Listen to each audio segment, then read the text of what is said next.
How did they look out there today? We saw a little bit. Look good. Yeah, it was good. I mean, got some good live work and happy with what I'm seeing from the team. And I didn't talk. Last time I talked to you guys was before we saw the film. So, but the film was good. It's probably told the guys it's never as good as you think and never as bad as you think too. So there was some really good things there. And the good part is that I like the physical part of the game and how our guys were able to tackle and block. Just a fundamental part of football. So, but we can build on that. And then yesterday and today were really good practices for us. Kalani, how good can this team be? Yeah, we have a lot of work to go. I mean, it's just not. I'm not going to make any statements how good we can be. We just show it on the field and let people find out for themselves. Is Bear leading this race right now? He was the only guy we saw with the first team offense in the media window. Yeah, I think A Rod knows where he's going with everything, and I think the key is like we settle it on the field. I don't control it. It's the players. If you want to win the spot, it's there for the taking. And so I think our job is to put them in the position where they can win the spot, and that's in every position, including quarterback. And so I think we still have some more time to see who's going to be the best fit for running our offense and who's going to be the best fit for that, for game one, and then we'll go from there. But as soon as we figure it out, we'll let you guys know, and probably the sooner the better. From your experience, covering or working with quarterback battles, how does he compare to past true freshmen that have competed in battles that you've experienced before? Yeah, really good. I mean, I think they all have. You have to be something special with your mindset coming in out of high school right into into college, and then adapting to the offense and understanding it, studying it. He's got. I mean, all the quarterbacks are smart, they're intelligent. He has a good feel for the game, and I think the more he's around the team, the more he and McKay practice and play with the guys on the field, the more comfortable they get, and then the more they don't look like a newcomer.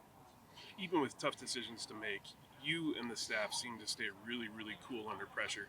Is that a reflection of just surrounding yourself with people that you work really well with and you have confidence in?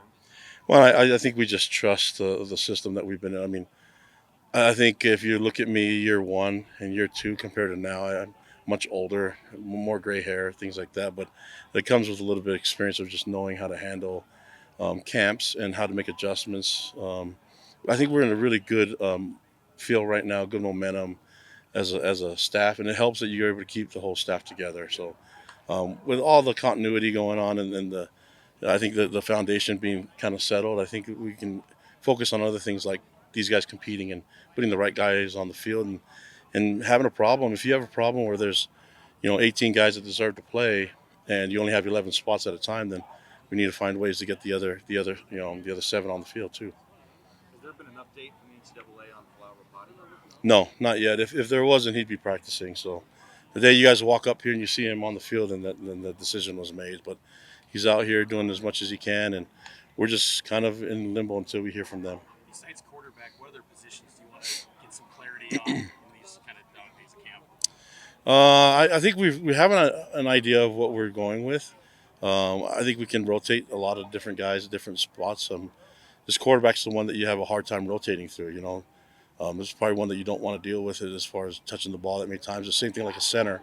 So the ones that touch the ball every play, you probably want to have as consistent as possible, and that's what we're looking forward to. I think getting as many guys as we can to be able to start is going to be that's the goal that we want to do, and then decide on how we want to use uh, 11 at different times.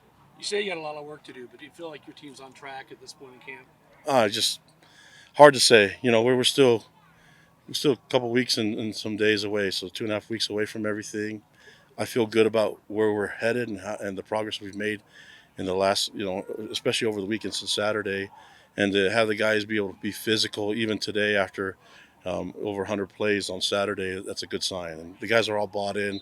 Right now, I need to get them away from football for a little bit, and we just go, and just to build some connection together and some camaraderie with each other, and then be back and be ready to roll when we get back Thursday. After Saturday, what are like the biggest adjustments that you want That's to like the see? worst angle for me, by the way. Sorry. I'm, You want I'm me to come joking. right here? No, no, Okay. like right back Okay, here would be next good. time I'm gonna get a better No, I'm angle, gotcha. don't worry. Say that But again. After Saturday, what are the biggest adjustments that you want to see this week or wanted to see today? Well, we saw them. I think Saturday. What were they? I think the main issue was the pre-snap issues. Like I think A Rod mentioned that we weren't set, and so we got a few illegal formations, and So when you look at it, it was 2 false starts. It was 3 illegal formations that we need to fix. Guys not being on the line, and then or guys were fidgeting and not set. So illegal formation or illegal shift. And then we had 2 holdings. And so that's in 100 plays. That's not bad, but it's like, and for a first scrimmage, that's pretty good. Defensively, we had a few missed tackles, probably more than what we would want. And but we had 2 defensive penalties, 1 holding, and 1 PI. And so, play man coverage, you got to be able to use your feet and not your hands, and we're still working on that. So overall, though, the team did a great job with everything. The entire weekend on Saturday, and then seeing the film, I was really impressed with it all. I asked you about Bear, but where do you see McKay at his best when he's operating with the first team? Like, where does he shine the most? Yeah, I think A-Rod does a great job at calling plays that they're suited to their strengths. But there's things that we need to do that are strengths for us and on the football team. Chase Roberts being one of them, and Carson Ryan and others that are, LJ Martin. So it's a matter of how do we attack defense, and who do we want to give the ball to, who do we want to highlight in certain areas, and what the defense has given us. So I think having A-Rod be able to do that with McKay and then do that with Bear is going to be the key. And then what you want to do is get to the point where you're building the game plan on your starter, and then you have a game plan for the backup just in case, and even third string if it goes there. So in the past, since camp started, we've had to balance all that out with 3. It's really difficult to do, and that's why we made the move to kind of head towards this way and see how far this competition goes. And then we see how far this goes, and once we know and have a good feel about it, and once they've established themselves and whoever wins the spot gets it, then away we go. You said get away from football. You have an activity plan? Yeah, we're going to a team camp. We're going to go hang out and then do some team bonding stuff. So it'd be good. We did that last year too. River rafting? No, not in that. What is it? If there's a lazy river, we would do that. But I think it's just there's a lot of really cool things that you can do that will build the team. Connect them together and then make football. Although football's part of it, just everything's been about football now, so we can just take a break from it and looked at it. And most of the fights happen around practices 10 to 13. So let's go camping during that time. When you plan to close camp, do you have Yeah, I think we want to start working on our preparation for our first opponent at the latest a week and a half before the game. Best to do it maybe 2 weeks before the game. In terms of leadership, Isaiah Glasker and Jack Kelly were obviously tremendous for you last year. What are you looking for them in terms of progression and leadership? And what they've done already. I mean, them lead the way, and when you're a guy that's started a lot of games here, and people are giving you all these honors and accolades and things like that, they're leading the way with the live work.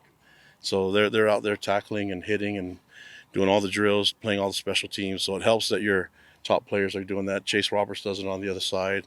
Carson Ryan does that too. So the guys are all bought into the team first, and it helps when your best players are doing that. in terms of potential, how good can Isaiah Glasker and Jack Kelly be, maybe in terms of the great linebackers that play here at BYU? Yeah, we'll find out. I mean, I'm not going to put any pressure on them. I think they're ready to do what they did last year and maybe build on it, and it helps understanding the scheme a lot more. They're way more in tune with what Jay wants from them, what I expect from them, what their position coaches, Justin Enna and Chad and those guys expect from them. And I think it's just a matter of just time. We get there, let's get to the games, and then they make the statements themselves. All right, guys, thank you so much. Appreciate it, guys. Thank you.